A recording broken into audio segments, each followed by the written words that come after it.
Cantique des Cantiques, chapitre 5, le verset 9. Nous lisons.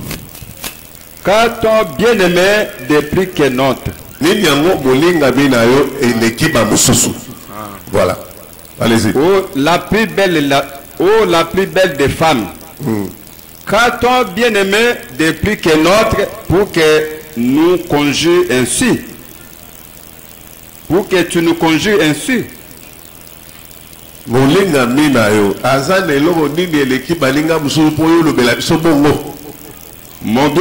est blanc et vermeil. Molingami nanga zali pembe Et vermeil. Oui, allez-y. Il se distingue entre 10 000. Sa tête est de l'or. Ok. Cantique chapitre 6, verset 1er. Où est allé ton bien-aimé, oh la plus belle des femmes? De quel côté ton bien-aimé s'est-il dirigé? Nous le chercherons avec toi. Mon bien-aimé est descendu à son jardin, au parterre d'aromates, pour faire paître son troupeau dans le jardin et pour cueillir des lys. Très bien. Vous lisez Cantique des Cantiques. Je ne sais pas ce qui arrive ces derniers temps.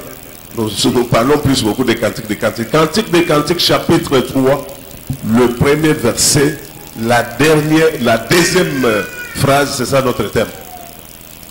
Sous ma couche pendant les nuits, j'ai cherché celui que mon cœur aime.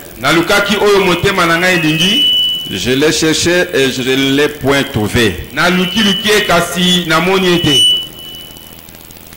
Je me lèverai et je ferai le tour de la ville, dans les rues et sur les places. Je chercherai celui que mon cœur aime. Je l'ai cherché et je ne l'ai point trouvé. Les gardes qui font la ronde dans la ville m'ont rencontré. Avez-vous vu celui que mon cœur aime?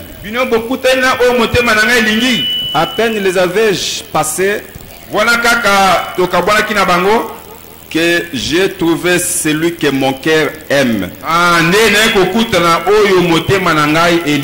Je l'ai saisi et je ne l'ai point lâché. Que le Seigneur bénisse la lecture de sa parole. Et que Dieu nous bénisse aussi. Nous disons ceci. Les Cantiques des Cantiques, c'est un livre prophétique. Ce livre parle de Shilemo. Salomon, comme les uns le disent, mais en hébreu c'est Shilemo. Et parle aussi de la Sunamite. Il parle de leur amour. Et vous verrez dans ce livre, on parle plus beaucoup de l'amour de l'homme envers la femme et l'amour qu'a la femme envers son mari. Ce livre situe les événements dans le temps et selon les circonstances. Et nous n'avons pas le temps d'aller en détail pour expliquer toutes ces choses. Il y a un temps pour chaque chose. Il y a un temps où il faut chercher. Il y a aussi le temps où il faut trouver. La Sunamite dit ceci. Sous ma couche, j'étais en train de chercher mon bien-aimé. Je l'ai cherché, mais je ne l'ai pas trouvé.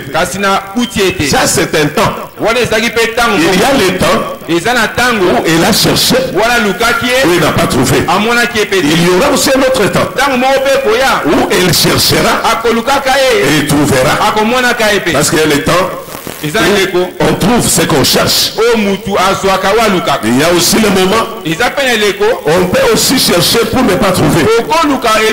Il dit, j'ai cherché mon bien-aimé, je ne l'ai pas trouvé. Et il dit que j'ai sillonné la ville. alobi atamboli tamboli engumba. J'ai posé la question au gardien de la ville. Natuni kutu basenzeli ya engumba. Avez-vous vu mon bien-aimé? Bomoni molinga mina ngai. Il a posé la question Wana atuna ki motuna. aux gens qui connaissaient très bien la ville. Na bato baeba ki engumba Ils mala. connaissaient les coins et les recoins de la ville. Baeba ki bisika nyonso engumba. Qui pouvaient l'expliquer là où se trouvait son mari. Ba ouais na relaxer bisika mpali na salaki. Mais dommage, les gardiens de la ville ne connaissaient pas là où se trouvait l'homme. Ma wapote basenzeli ya mboka beba ki pete sika mobala salaki. Il a posé la question. Atuna ki motuna. Est-ce que avez-vous vu mon mari? Bomona kite mobali na ngai. Mon bien-aimé. Molinga mina ngai. Et ces gens-là n'avaient pas la réponse à donner à la femme. Parce qu'elle ne connaissait pas très bien ni l'homme et la femme. Et après, elle dit ceci. Quand je les ai dépassés ou quand je les ai abandonnés, et j'ai vu celui que j'aime. C'est pourquoi nous disons que ce livre c'est un livre prophétique. Parce que tout est situé dans le temps. Quand est-ce qu'elle a rencontré l'homme? Lorsqu'elle s'est débarrassée des anciens de la ville, elle a rencontré l'homme. Et qu'est-ce qu'elle dit? Depuis les jours où je l'ai rencontré, je l'ai saisi. Je ne l'ai plus abandonné. Et le Seigneur vous bénisse. C'est ça ce que nous allons parler ce matin. Salomon, Chilémon ou Salomon, il représente l'image de Jésus-Christ. Comme nous l'avons dit le dimanche passé. Salomon représente l'image de Jésus-Christ. La Sunamite représente l'image de l'Église. Il y a un moment où les gens cherchent Dieu. Parce que Dieu, il faut le chercher. Dieu, on le cherche. Celui qui le cherche, le trouve. Et cette dame dit ceci. Qu'elle a cherché son mari, son bien-aimé. Elle ne l'avait pas trouvé. Pourquoi elle ne l'avait pas-il trouvé? Parce qu'elle l'a cherché la nuit. Sous ma couche. Pendant la nuit. J'ai cherché celui que mon cœur aime. Mais il a cherché la nuit. La nuit, c'est le temps où il n'y a pas la lumière. C'est l'absence de la lumière.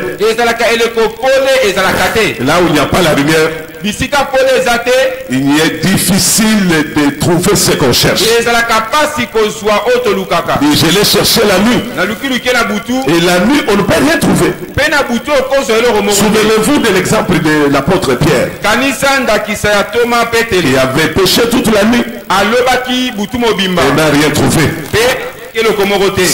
C'est seulement pendant la journée qu'elle pouvait trouver les poissons qu'elle cherchait. La nuit, on peut chercher pour ne pas trouver. Parce que la nuit, c'est le temps où les ténèbres règnent. La nuit, c'est le temps de la confusion. La nuit, c'est aussi le temps de désordre. Et pendant ce temps-là, on ne peut pas trouver ce qu'on cherche. Il fallait la lumière pour que la femme découvre son mari. Et vous vous souviendrez aussi de l'exemple de Jacob, à qui on a donné la femme la nuit. Et la nuit, elle n'a pas pu découvrir le visage de sa femme. Il a passé nuit avec une femme dont il ne connaissait pas.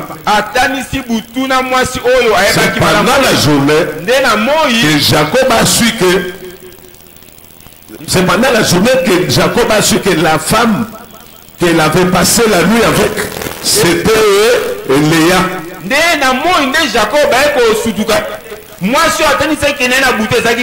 Ceci voulait tout simplement dire que la nuit, voir le visage de l'homme. Mais ce temps-là, cette dispensation-là, nous la situons dans cette dispensation. Nous la situons au temps où nous étions en train de chercher Dieu. J'aimerais que les gens comprennent très bien. Ce serait trop simple. C'est une exhortation, ce n'est pas un enseignement ni une prédication. Je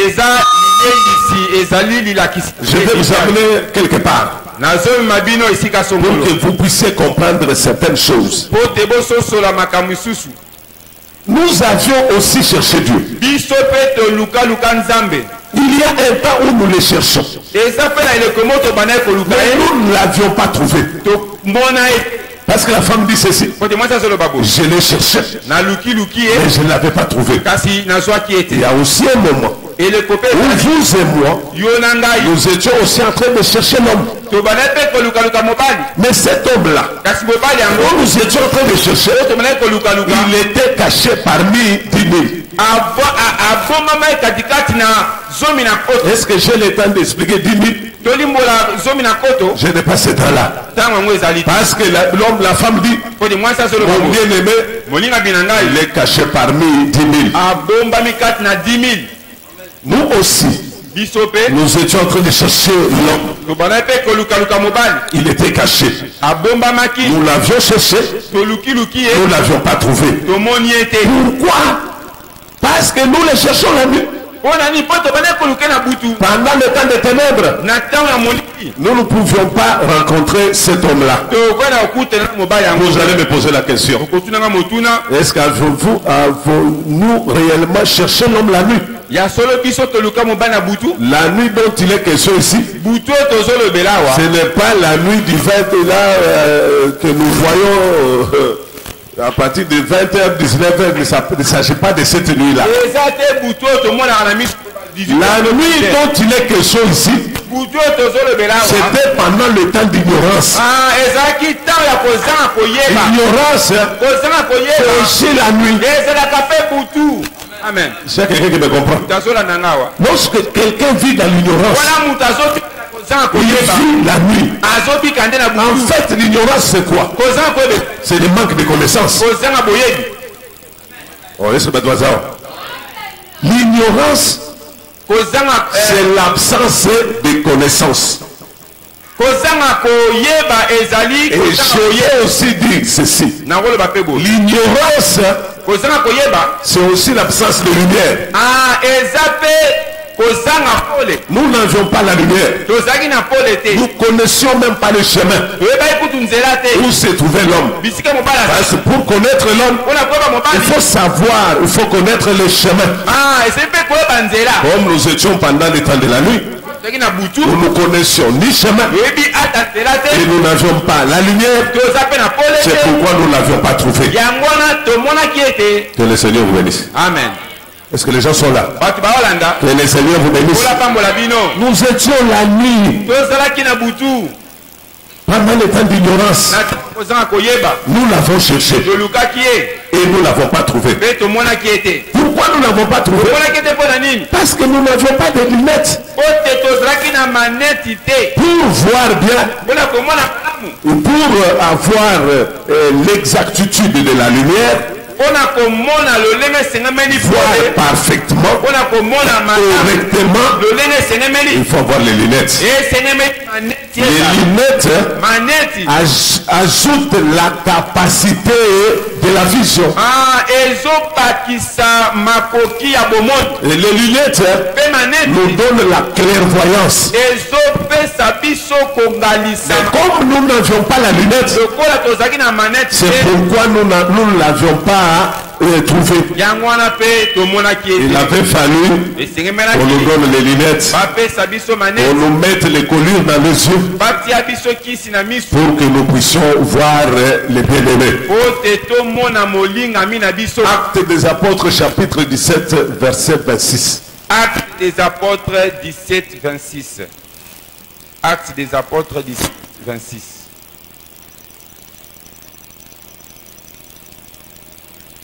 Si tu peux nous aider à aller vite.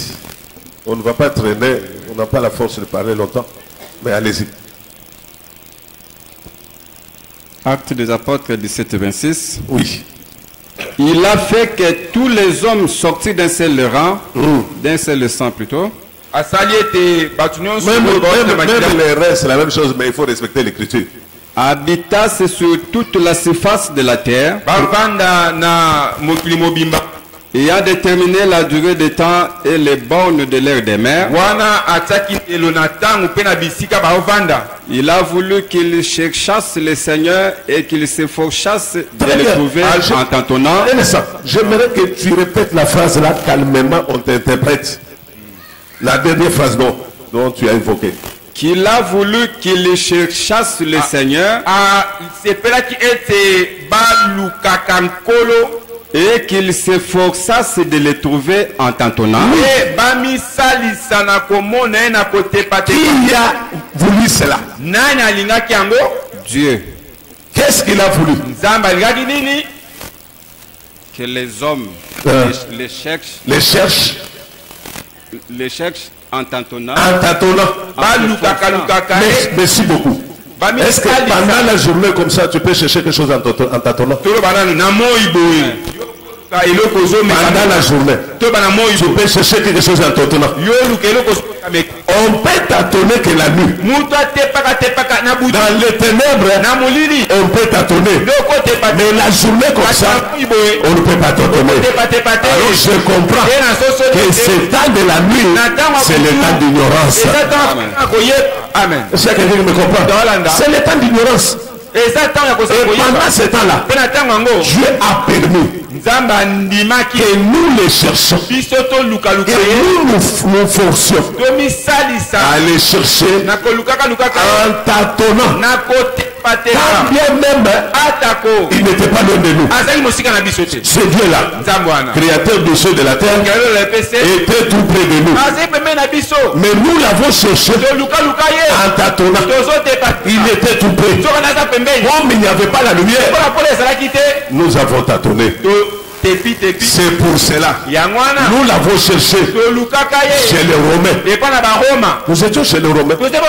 Nous l'avons cherché là-bas. On nous a donné les chapelets. On nous a donné des prières de Marie et le sacre. De notre Père. On nous a dit d'invoquer le nom de Saint. On a cru qu'il était là. Et pendant notre jeunesse, nous avions cru qu'il était chez les Romains.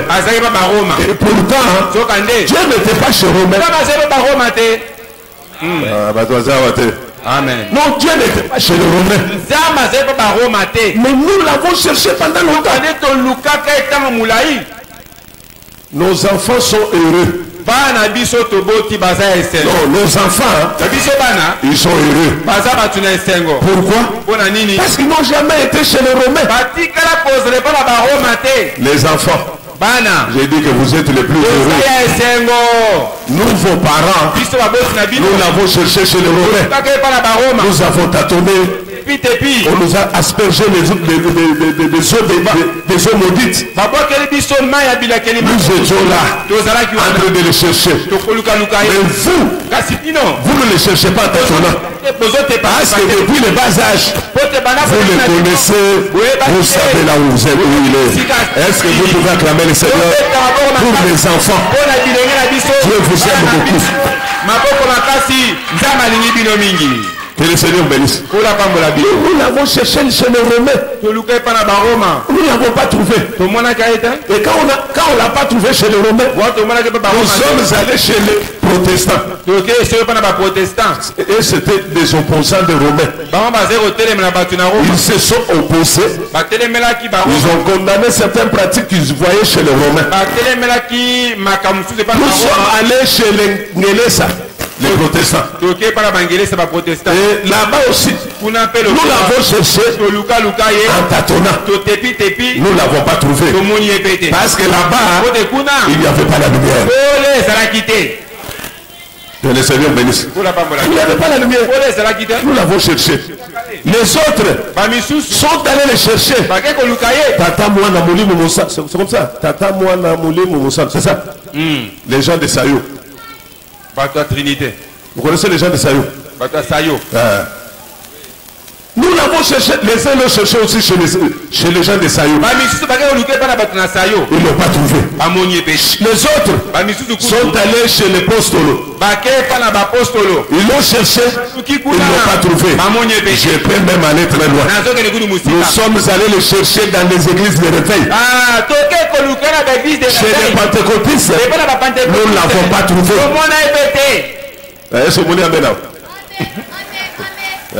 Même chez les pentecôtistes, nous n'avons pas trouvé. Vous allez me donner raison. On va expliquer. Nous l'avons cherché dans les églises de réveil. Nous l'avons cherché à la montagne. Nous sommes allés le chercher dans des vallées. Nous nous sommes promenés sur toutes les montagnes de la ville de Kinshasa à la recherche des bien-aimés. Mais nous ne l'avions pas trouvé. Parce que c'était le moment où nous les cherchons en tâtonnant.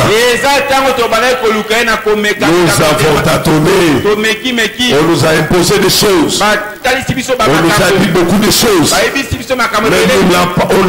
on ne nous a pas montré les bien-aimés. Nous l'avons cherché. Jusqu'au jour d'aujourd'hui, les gens le cherchent. Mais vous ne les cherchez plus. Parce que vous l'avez déjà trouvé. Est-ce qu'il y a quelqu'un qui me comprend? Nous ne le cherchons plus. Nous l'avions cherché en tâtonnant. Maintenant, nous l'avons rencontré et nous sommes avec lui. Le Seigneur vous bénisse. Nous sommes avec lui. Nous l'avons cherché partout. Un homme me chantait une fois là. On le cherche partout. Il n'était plus là. Vous le connaissez, non? Même dans les séjours des morts, il n'était plus là. Même dans les cathédrales, il n'était plus là. Nous l'avons cherché vraiment. Quand je regarde beaucoup de temps que nous avions passé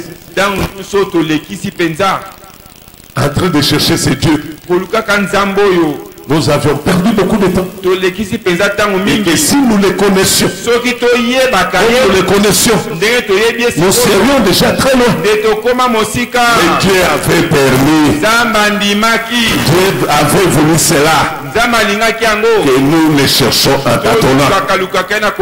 Quand bien même il n'était pas loin de nous. Alors, un homme dit ceci, c'est Moïse, Deutéronome chapitre 12, verset 4. Deutéronome 12, 4. Deutéronome 12. Parce qu'il faut le chercher. On va le chercher où? On le cherche où?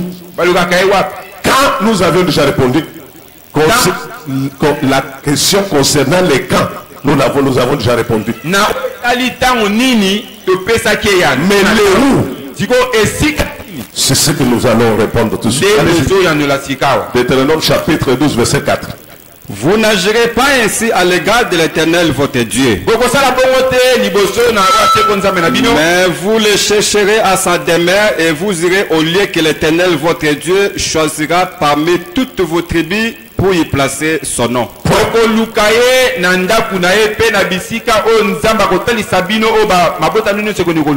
on le cherche où? Dans sa demeure. C'est ça?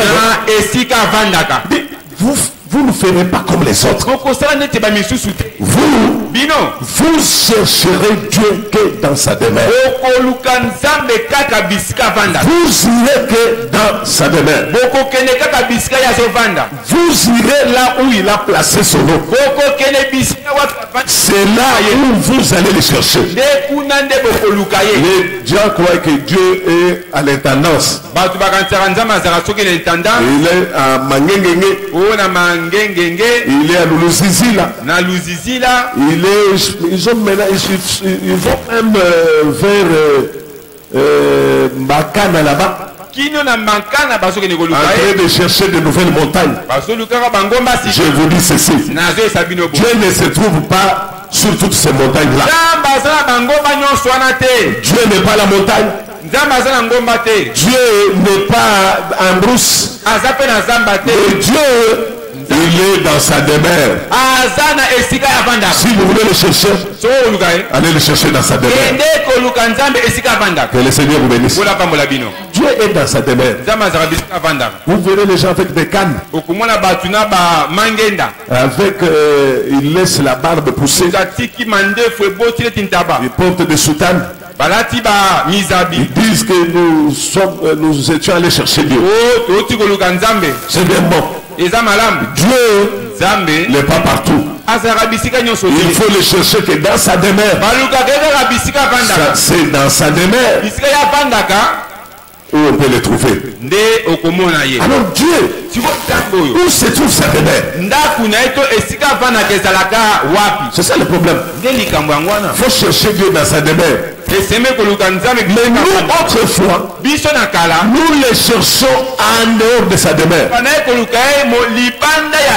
C'est pourquoi nous ne l'avions pas trouvé. Nous cherchons en dehors de sa demeure. C'est pourquoi on ne pouvait pas le trouver. Aujourd'hui, les gens cherchent Dieu en dehors de sa demeure.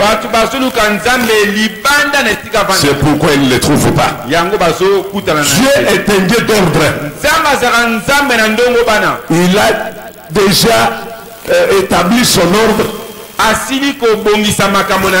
Dieu n'agit pas comme les hommes agissent. Il n'a pas plusieurs demeures comme les gens le pensent. Dieu a une demeure. C'est dans cette demeure-là on peut le chercher. Mais je voulais retourner dans le livre de Cantique 3. La femme dit ceci. Elle a cherché dans des places publiques. Elle a sillonné la ville. Elle a cherché. Là, on ne pouvait pas les chercher. Dieu, on ne les trouve pas sur la place publique. On ne les trouve pas dans la rue. Dieu est dans sa demeure. Écoutez ce que Jésus a dit aux disciples. Allez partout. Si vous trouvez le fils de paix, et que le fils de paix vous ouvre une maison ou la porte de sa maison, entrez-y dans cette maison-là. Ça dit il faut entrer dans la maison. Dieu se trouve dans la maison. Je prends l'exemple. Les Grecs sont allés voir Jésus. Jésus était où? Il était dans la maison. Il était dans la maison. La maison était fermée. Ils sont arrivés. Ils ont vu Philippe et André. Le Seigneur, et plutôt le frère, nous voudrions voir Jésus. Ce que j'aime ici, ils l'ont fait avec insistance. Pour voir Jésus, il faut de la violence. Amen. Pour voir Jésus, il faut user de la violence. Jésus, on ne le voit pas facilement. C'est seulement les violents qui peuvent voir Jésus. Et c'est quelqu'un qui me comprend. C'est seulement les violents qui peuvent voir Jésus. Parce que la Bible dit, ils l'ont fait avec insistance. La Sunamite dit quoi? Il dit, je me suis levé. Elle s'est forcée. Elle a cherché son bien-aimé en s'efforçant.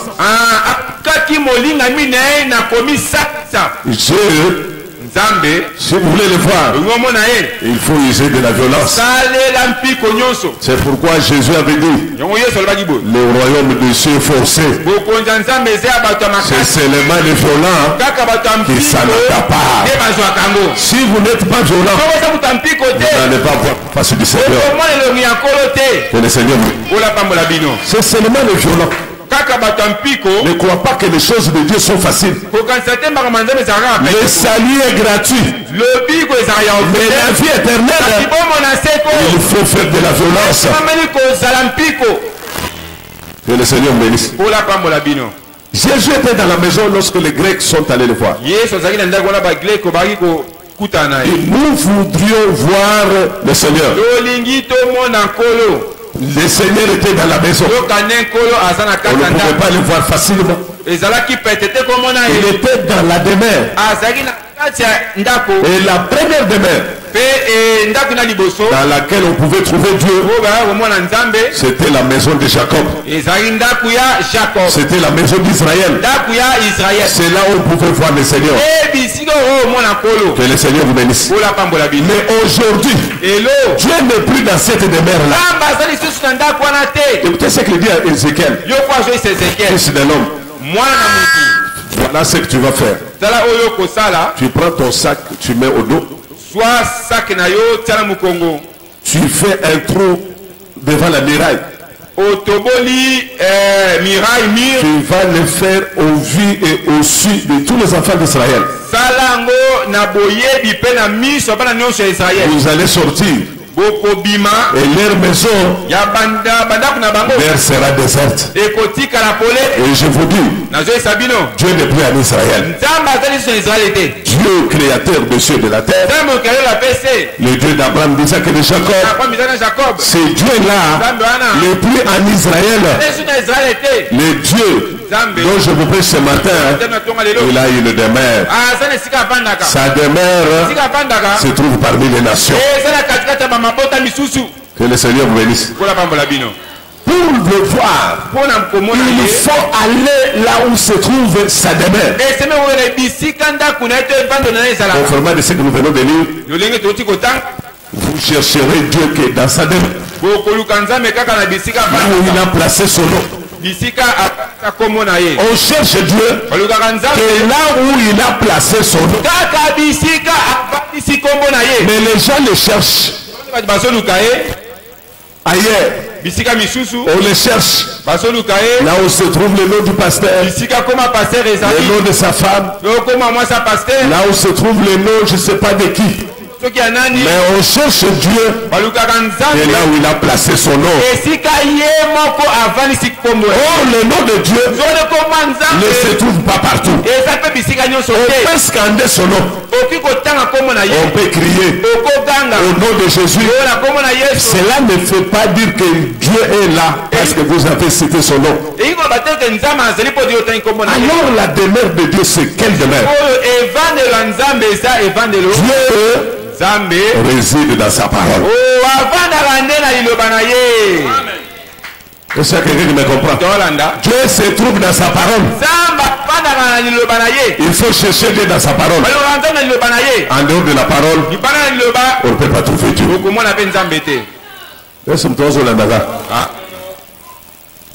J'ai cherché mon bien-aimé. C'est ça notre thème. Je l'ai cherché.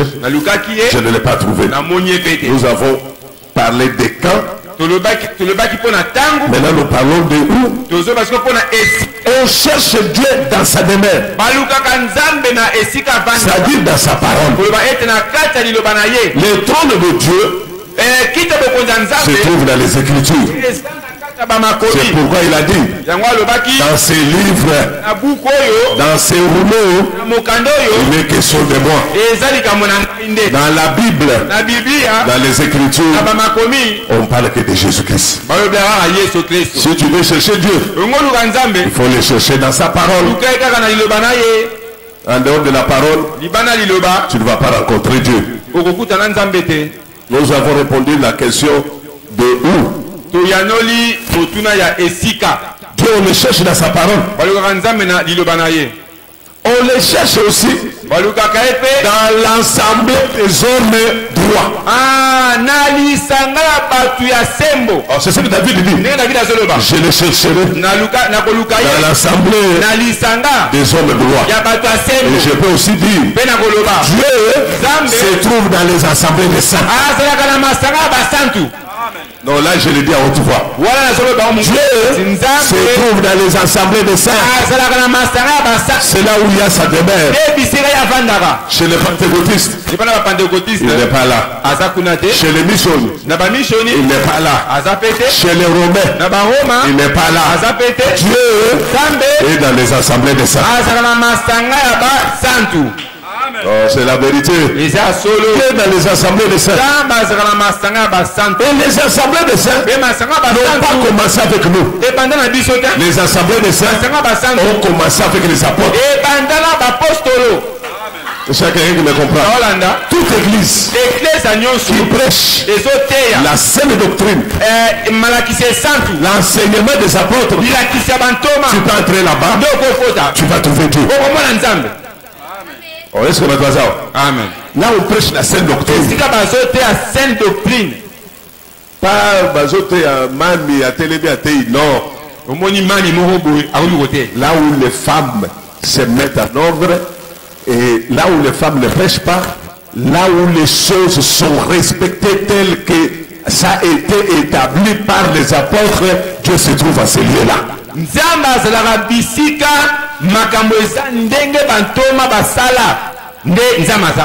je vous dis la vérité, Dieu est dans sa parole. C'est lui qui vit la parole de Dieu, qui met en pratique la parole, celui-là a Dieu. Que le Seigneur vous bénisse. On ne doit pas t'atteler.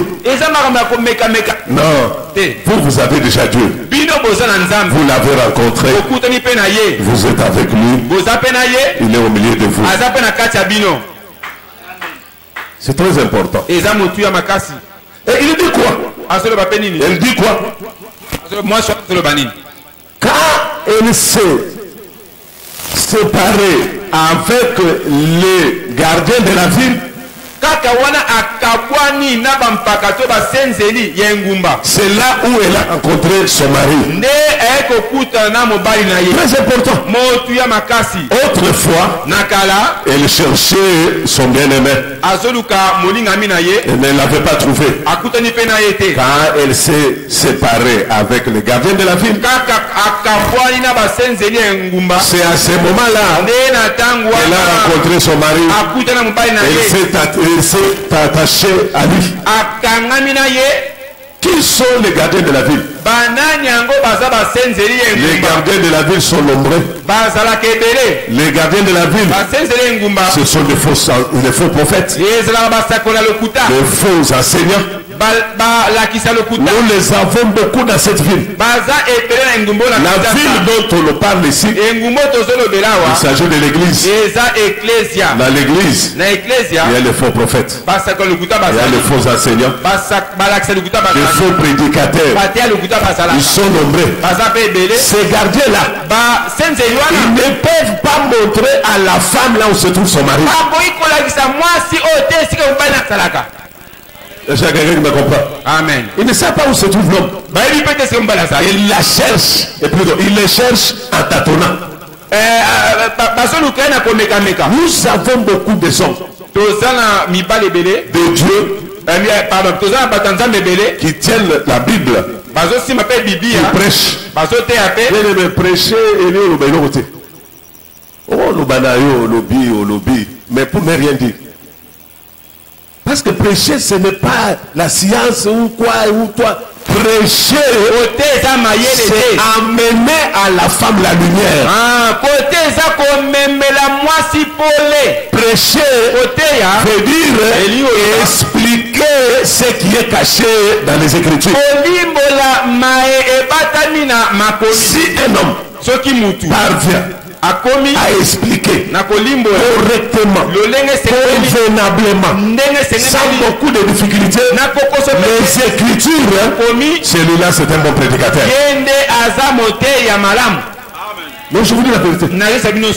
Alors, voilà tout le monde. Si vous prêchez, commentaire. Mais maman, beaucoup de gens ont papa tout le monde. On a sauvé Zayango. Alors, on est dans l'église. Parce que vous pouvez aussi débrouiller. Vous avez étudié, vous avez de l'intelligence. Vous pouvez aussi faire, vous débrouiller. On a les commentaires. Si prêcher, et faire mes commentaires sur ce qui a été écrit, ah, tout le monde peut le faire. Même les mamans peuvent le faire. Tout le monde peut le faire. Mais prêcher veut dire révéler Christ parmi les peuples. Oh, la révélation n'est pas donnée à tout le monde. La révélation n'est pas donnée à tout le monde. Chacun les gens croient que c'est à force d'amener la science dans les choses de Dieu, faire la théologie, parler bien français ou quoi que ce soit, c'est ça ce qui fait de l'homme le prédicateur. Non. Nous les voyons partout. Les gens parlent bien. Ils ont fait de bonnes études. Ils parlent bon français. Ils parlent l'anglais. Ils peuvent parler toutes les langues. Mais ce n'est pas cela qui fait de toi prédicateur. Le prédicateur, c'est celui qui ouvre le peuple les yeux. Que le Seigneur bénisse. Parce qu'un prédicateur, je peux donner les Écritures comme ça. Je ne sais pas là où je vais. Je ne sais pas ce que je vais dire. Mais ailleurs, il suffit seulement qu'on donne le verset et quelqu'un commence à parler. Vous savez là où il va chuter. Mais l'évangile que nous prêchons, c'est la sagesse infiniment variée. On peut revenir avec le même thème, mais on va l'expliquer de manière différente. C'est ça prêcher. Que le Seigneur bénisse. Les gardiens de la ville, ils sont nombreux. Ils sont nombreux. Et la femme dit, j'ai posé la question aux gardiens de la ville. Est-ce qu'avez-vous vu mon bien-aimé? Pas de réponse. Ils étaient là. Ils n'avaient pas la réponse. Il dit, je voulais voir mon bien-aimé. Mais je pense que comme vous connaissez la ville, vous êtes les anciens de la ville, vous pouvez me montrer là où est passé mon bien-aimé. Mais dommage pour la femme que les anciens de la ville ne savaient pas là où se trouvait l'homme. Que le Seigneur bénisse. Ils n'ont pas donné la réponse. Oh, la Bible dit, la gloire de Dieu, c'est de cacher les choses. Et notre gloire, c'est de découvrir ce qui est caché. Esaïe dit ceci. Lorsque un peuple n'a pas la révélation, qu'est-ce qui lui arrive? C'est un peuple sans frein. Ah, c'est ce que nous étions autrefois. Il est à Maluku, nous le suivons. Il est allé, je ne sais pas, sur telle avenue. On le suit. il s'est déplacé vers Mbinza. On va. Donc ces derniers temps, on le voit Mongafula. On y va. Mais aujourd'hui, nous qui l'avons connu, on nous a montré là où il se trouve. Nous pouvons aller chercher Dieu qui est là où il se trouve. La ville, ils sont nombreux, mais ils ne savent pas où se trouve l'homme. C'est pour cela ils nous présentent de l'eau, ils nous présentent des mouchoirs, ils nous présentent des parfums, ils nous présentent des huiles d'onction. Pourquoi? Parce qu'ils ne connaissent pas l'homme. S'ils connaissaient l'homme, ils allaient savoir. Et l'homme ne se trouve pas dans l'eau, ne se trouve pas dans l'huile, ne se trouve pas dans le soukar, ne se trouve pas dans les habits, mais l'homme se trouve dans sa parole. Que le Seigneur bénisse. S'ils connaissaient, s'ils eussent connaître cet homme-là, il n'allait pas nous présenter de l'huile et tout ce qu'on nous présente aujourd'hui. Ils le font parce qu'ils ne connaissent pas l'homme.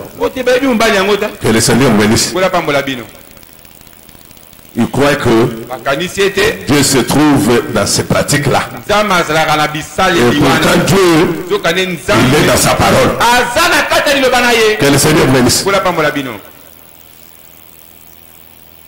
Une autre question. C'est les filles de Yerushalayim qu'on appelle Jérusalem. Pourquoi les lots n'ont pas hébreu?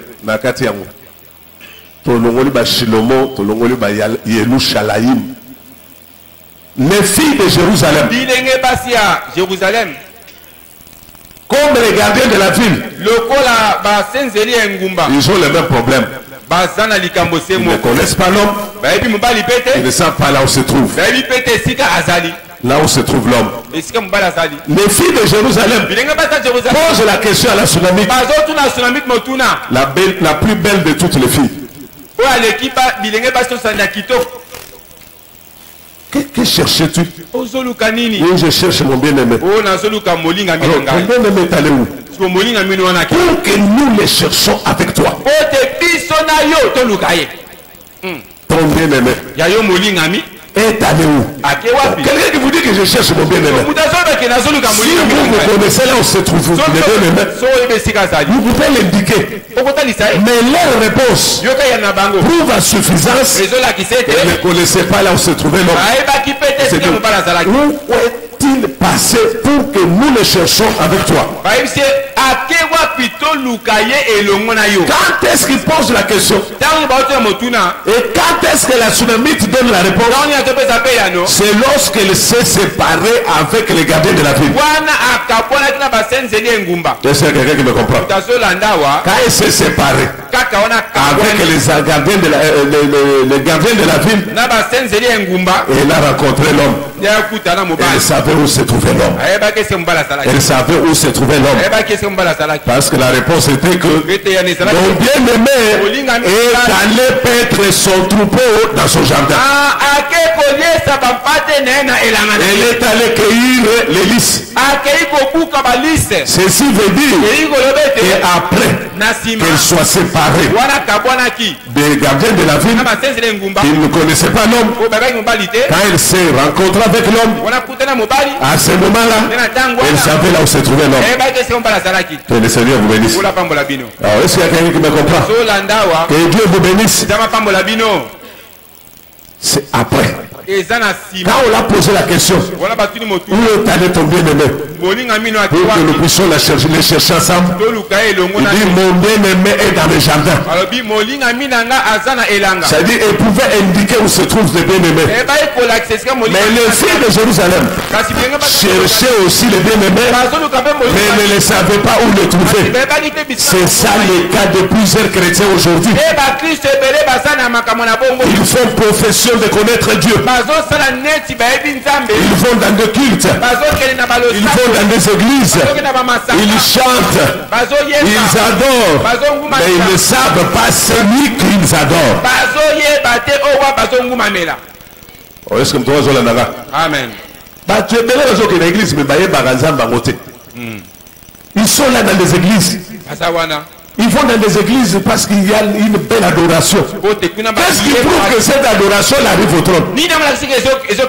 Parce qu'on a chanté en français. Parce qu'on a chanté en anglais. Je vous dis ceci. Toute adoration n'arrive pas vers le trône de Dieu. Dieu n'a pas besoin de français. Dieu n'a pas besoin d'anglais. N'a pas besoin de vocatique là. D'ailleurs, il dit ceci. Éloigne de moi les bruits de tes cantiques, parce que je n'écoute pas le son de ta musique. Éloigne de moi les bruits de tes cantiques, parce que je n'écoute pas le son de ta musique. Or le son de la musique, c'est la révélation de la parole. Que le Seigneur bénisse. Ce n'est pas parce qu'on a chanté Rosanna, c'est pas ça. Au ciel, Dieu écoute seulement les cantiques assaisonnés. Un cantique assaisonné. C'est ça le cantique que Dieu écoute. Ce n'est pas parce qu'on l'a chanté, ce n'est pas parce qu'on l'a chanté par des hommes que vous aimez trop que cela arrive à Dieu. Le père de vous scandaliser.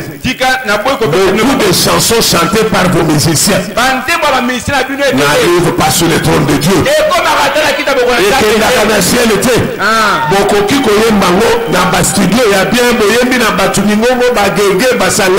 je vous dis que Dieu n'écoute pas ça. Dieu n'écoute pas ça. Oh, il chante bien. Vous savez le son. Non, Dieu n'écoute pas le son. Dieu n'a pas besoin de son.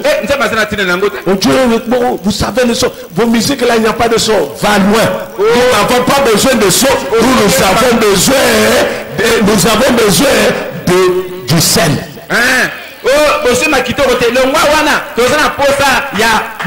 Ce que je vous dis, c'est la vérité. Dieu n'écoute pas des chansons parce que c'est chanté par les gens de Gombe. Ou parce que c'est chanté par la jeunesse à mission. Ou c'est parce que chanté aux ans de musique. Non, ce n'est pas ça. Ce qui compte chez Dieu, est-ce que dans ces cantiques-là, il y a du sel? C'est ça le problème. La plupart de l'adoration, c'est parce que vous avez chanté un mot français après non, c'est pas ça. Ce qui compte chez Dieu, est-ce dans ce que tu chantes là, Dieu se retrouve? Est-ce que tu chantes la parole de Dieu ou tu chantes la parole des hommes? C'est pas ça notre problème. Et la femme, et les filles de Jérusalem posent la question. Est-ce que tu sais où se trouve ton mari? Pour que nous puissions le chercher ensemble. Il dit, mon mari se trouve dans le jardin. Ah, très bien. La femme connaissait là où se trouvait l'homme. Mais beaucoup de gens cherchent Dieu. Et ne savent même pas là où se trouve. Parmi nous, le prophète Moabimaki m'a invité à l'église. Nous ne refusons pas que les gens, si on vous invite dans une église, ne parlent. Non. Mais il ne faut pas aller t'essuyer. Et puis nous amener aussi d'essuyer ici. Quand quelqu'un participe à la table où il y a des viandes sacrifiées aux idoles, avant d'entrer en ces lieux, tu dois d'abord te purifier pour que tu ne puisses pas nous suivre. Là où il n'y a pas la vraie parole, là où il n'y a pas la sainte doctrine, c'est des viandes sacrifiées aux idoles.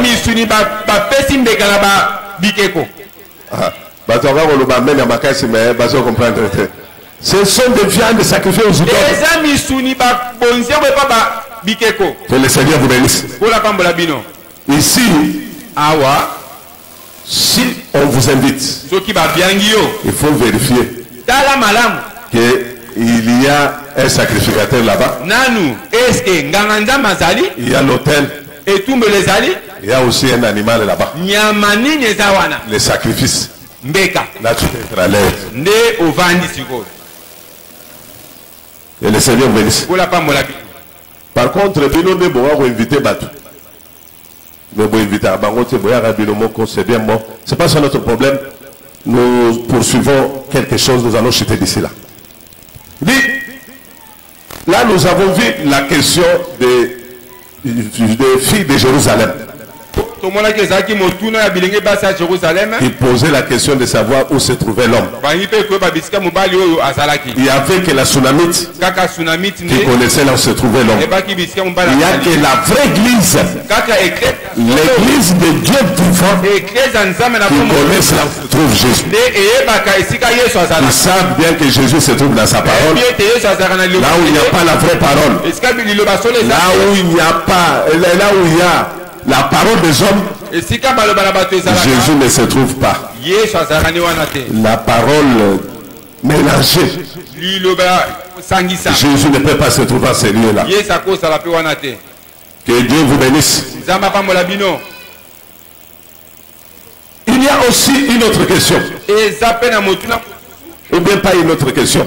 La déclaration de la Sunamite. Depuis que je l'ai rencontré, je ne l'ai plus lâché. Très important. Je l'ai cherché en tâtonnant. Je l'ai rencontré quand il a eu la révélation. Quand il a reçu la lumière, quand il a vu le véritable homme, il s'est attaché. Il donne ce témoignage. Je ne l'ai plus abandonné. Très important. Depuis le jour où je l'ai rencontré, je ne l'ai plus abandonné. Lorsqu'on rencontre l'homme, les bien-aimés, on ne doit plus l'abandonner. Que le Seigneur bénisse. Je reviens un tout petit peu. Parce que les filles de Jérusalem ont posé la question de savoir où se trouvait la Sunamite. Et nous avons dit que la Sunamite avait déjà la connaissance de cet homme-là et là où se trouvait. C'est ce qui est arrivé à Rebecca. Le plus ancien de la maison Abraham a rencontré Rebecca. Il a parlé de Rebecca, d'Abraham et d'Isaac. Il a raconté à Rebecca toutes les richesses d'Abraham.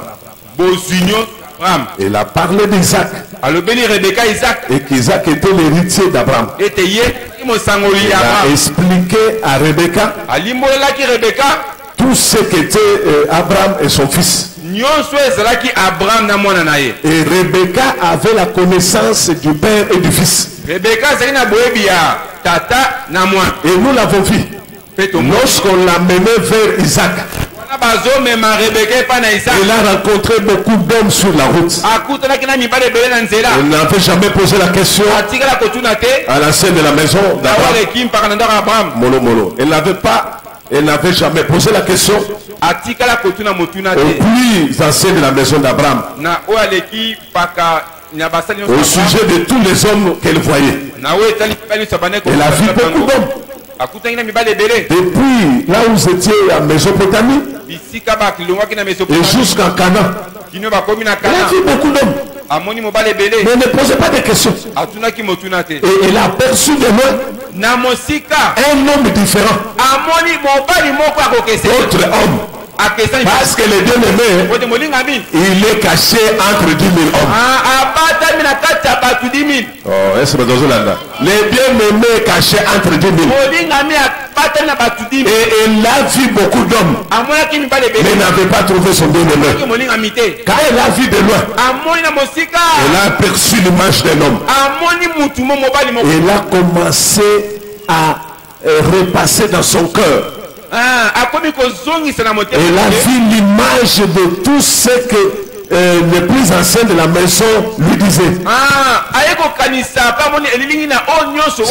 en d'autres termes, elle avait le dessin d'Isaac, le mari. Quand il a vu le dessin qu'elle avait, c'est-à-dire la photo, il a vu l'image de l'homme qu'il a perçu de loin. Elle a posé la question: qui est celui-là?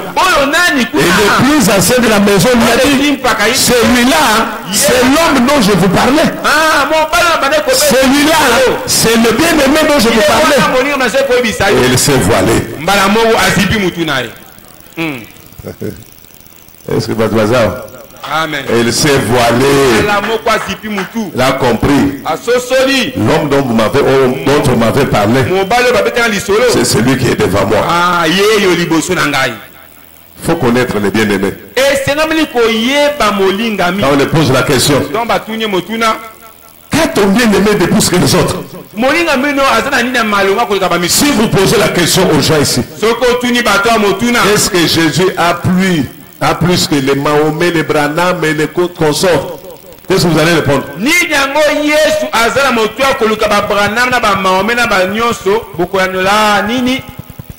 Je pose la question: est-ce que Jésus a plus que tous les prophètes?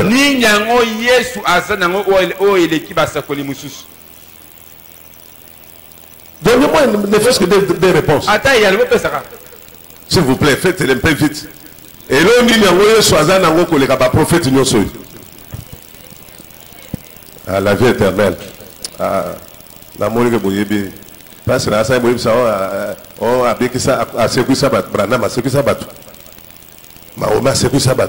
On a bien que si Babel, a bien que ça peut Babel. Ce qu'ils ont que les autres n'ont pas, c'est le repos éternel. Amen. Que le Seigneur bénisse. Le repos éternel de votre âme.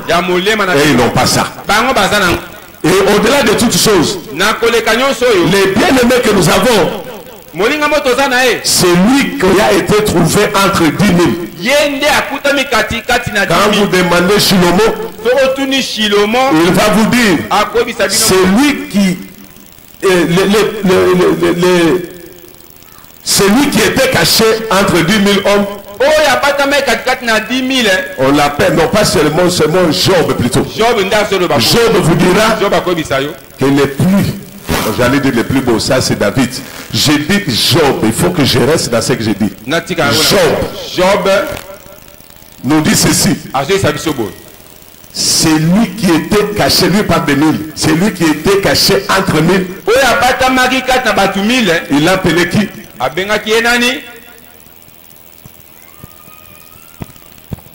Là, je pose la question à tout le monde. Tout le monde ici dans la salle.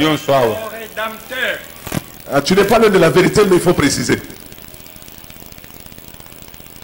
Non, non. Il l'a appelé comment? Job chapitre 3. Il a appelé l'ange intercesseur, c'est ça? L'ange intercesseur, c'est celui qui a été caché entre 1000.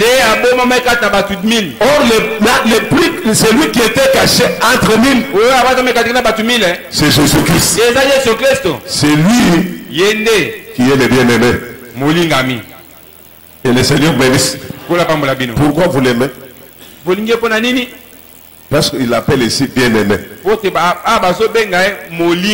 Je vous pose la question: pourquoi vous aimez Jésus?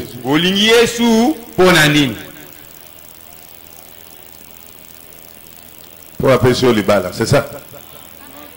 Pour apprécier. Ah, vous l'aimez à cause de ça? Ah, il vous a aimé les premiers. Ah, vous n'êtes pas loin du royaume. Là, vous êtes tout près du royaume. Pourquoi vous l'appelez le bien-aimé? Bon, les mamans sont là. Bien-aimé.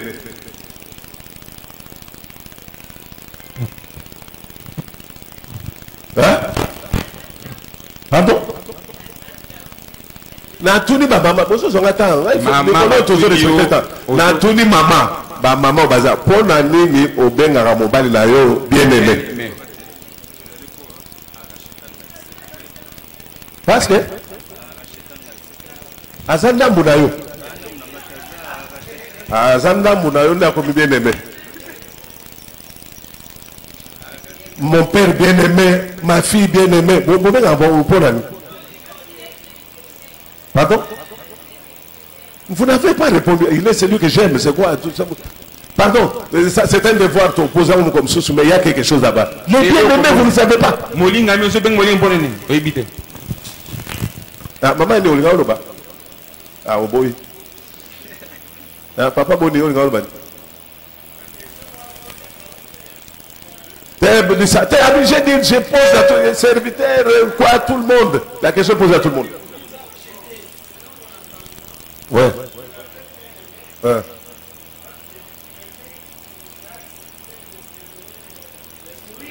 Très bien. Bobé Télémaboko. C'est ça. Bobé Télémaboko. Et Anangwana.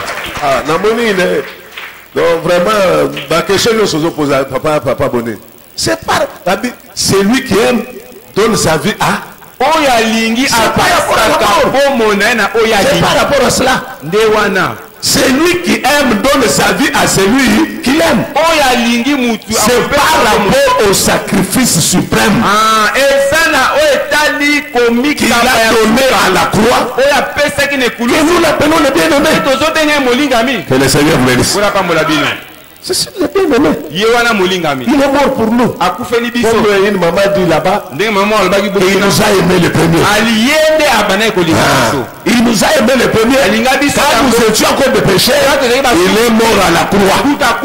Pendant que toi tu commettais le péché, lui il est mort à la croix pour toi. Quand il s'est révélé à toi, tu dois t'attacher. Tu ne dois plus les laisser. Que le Seigneur vous bénisse. Maintenant, nous chutons. Depuis que nous l'avons, la tsunamite témoigne. Et depuis que je l'ai rencontré, je ne l'ai plus lâché. Mais toi, tu as rencontré le mari, le bien-aimé. Tu l'as lâché. Beaucoup ont abandonné les bien-aimés. Beaucoup ont lâché. Je vous pose la question. Nous faisons le bilan. Combien de fois cette année?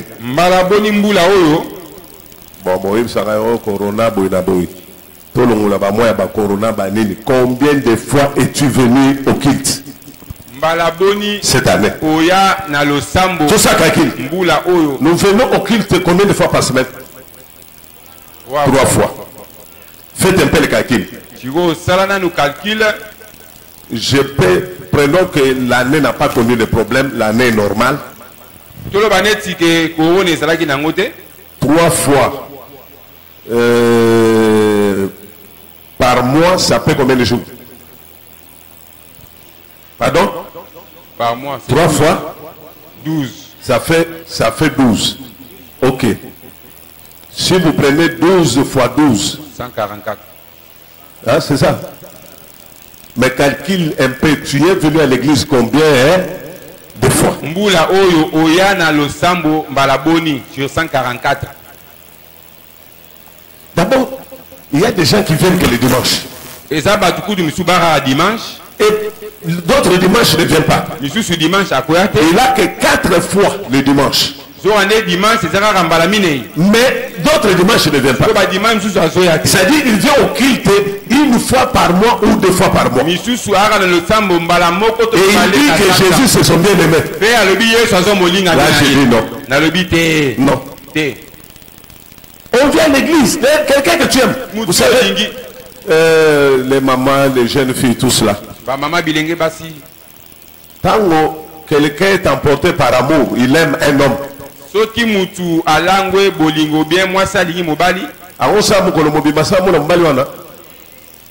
Amen. Quel est son désir? C'est de voir cet homme-là à tout moment. Que Qu'est-ce qui les pousse? L'amour. L'homme qui nous a aimés, nous l'appelons bien-aimé. Mais nous les voyons, nous les rencontrons qu'une fois par mois.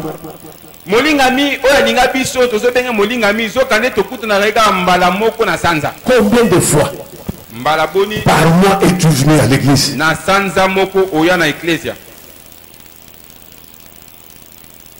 Est-ce que tu peux être parmi les bien-aimés? C'est ça. Les autres l'ont lâché à cause des épreuves, à cause des souffrances.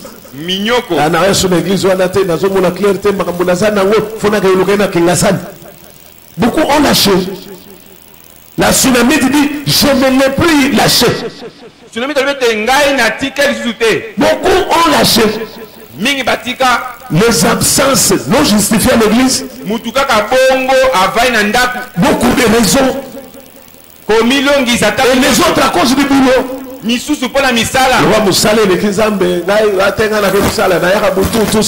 a lâché. Et à l'objet que Jésus a bien aimé à cause du travail, tu l'as lâché. Moi, j'ai toujours refusé. Parce que dans l'église, c'est faux, c'est faux. C'est faux. Nous prêchons dans d'autres églises. Nous voyons d'autres églises. Quelqu'un qui quitte le boulot, même à 19h, suffit seulement qu'il arrive. Ne fût-ce que pour quelques minutes. Les gens n'ont pris l'amour de Dieu. L'amour de Dieu n'est plus dans nos cœurs. Nous avons que l'amour des choses du monde. Le travail, le mariage, mes enfants, mon mari, ma femme. C'est ce qui t'intéresse. Mais tu oublies que ton mari, tu vas l'abandonner. Tu l'abandonneras un jour. Tu te retrouveras seul devant le tribunal de Christ.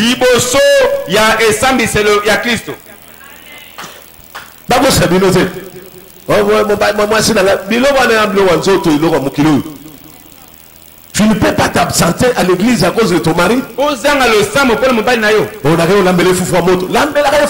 C'est bien. On a toi qui viens à l'église une fois par mois et tu profites d'un dimanche pour laver les habits. Non, j'aime Jésus. Jésus, je t'aime.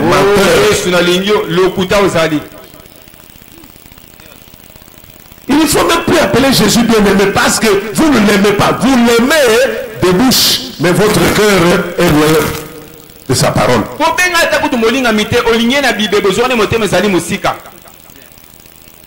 Nous servons Dieu avec négligence.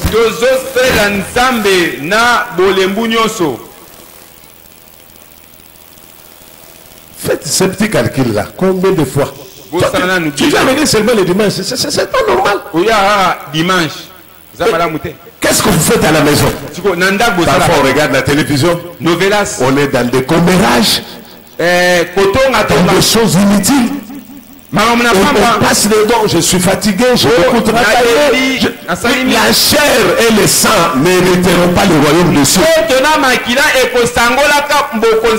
Oui, la chair vous empêchera de faire la volonté de Dieu. Mais cette chair et le sang resteront plutôt les cimetières. Ce jour-là, tu seras devant Dieu. C'est-à-dire ton âme passera devant le jugement. Le bien-aimé te jugera. C'est tout un enseignement, je passe de temps. Combien de fois tu as programmé ma prière là-haut? Combien de fois au sol à la veille? Parce que le bien-aimé, nous devons le chercher. Nous l'avons déjà trouvé. Maintenant, comme nous le voyons à travers le miroir, miroir. Nous les verrons tel qu'il est quand nous allons quitter cette chair. Mais pour le moment, nous les voyons à travers la fenêtre et les treillis. Et les treillis. C'est ce qui est écrit dans Cantique. Il dit, je regarde mon ami, mon bien-aimé à travers la fenêtre et les treillis. Nous sommes au temps de la prophétie. Le mari est allé, mais nous le voyons de loin. La fenêtre et les treillis représentent le ministère. C'est à travers le ministère de la parole on nous révèle les maris. Ça c'est bien bon. Mais selon la doctrine comme ça, nous devons le chercher. Nous le cherchons à travers la prière. Nous le cherchons à travers les chaînes. Nous le cherchons à travers l'écoute de la parole. Nous le cherchons à travers la méditation de la parole. Combien de fois au Général, tout le monde a raté. Batubaya rebonde na butu au monde a raté. Ba prière ya jeune yo monde a raté. Prière ya veillée au monde a raté. Et puis au lobaron na lukarazambe. Oh la Bible dit. C'est que Esaïe 45 19 a dit je n'ai pas permis à la postérité de Jacob de me chercher vraiment. Quand on cherche Dieu, on doit le trouver. Or, qui peut chercher Dieu? C'est celui qui souffre. C'est celui qui a des problèmes. C'est celui qui a des difficultés. C'est celui dont les choses ne marchent pas. Celui-là viendra chercher Dieu à travers la prière, à travers les chaînes et dans les lieux où il a indiqué son nom. Ça a été dans l'assemblée. Mais nos programmes de prière, vous ne venez pas. Les jeunes, vous ne venez pas. Et c'est pour ton bien. Quand tu pries, ce n'est pas pour le bien du pasteur. C'est pour ton bien. Quand tu gênes, c'est pour ton bien. Quand tu cherches Dieu, c'est pour ton bien. Il faut que passer la bonne de la rabino. Face au Kumakabino, à la derrière. Ça prouve que c'est Dieu, nous l'honorons des lèvres, mais il est loin de nos pensées.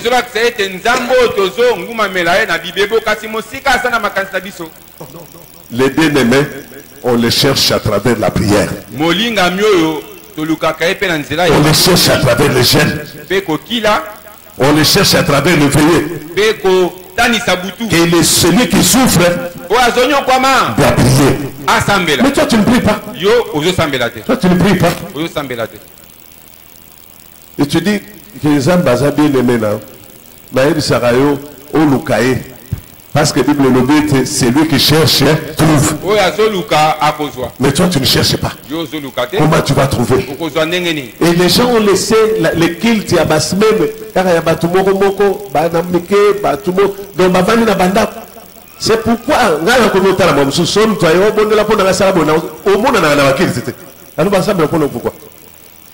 tu te vois pas. Non, Dieu n'est pas, ce n'est pas de la magie. C'est en persévérant que nous allons obtenir ce qui nous a été. Et nous connaissons le vrai Fils de Dieu, ceux qui aiment Dieu, lorsqu'ils, à partir de leur participation dans le culte. Leur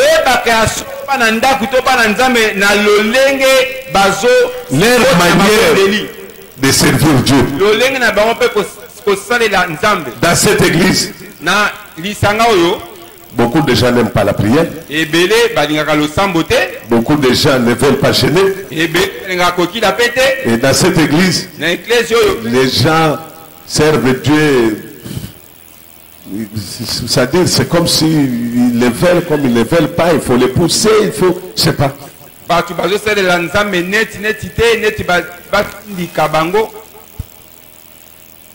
Le temps est arrivé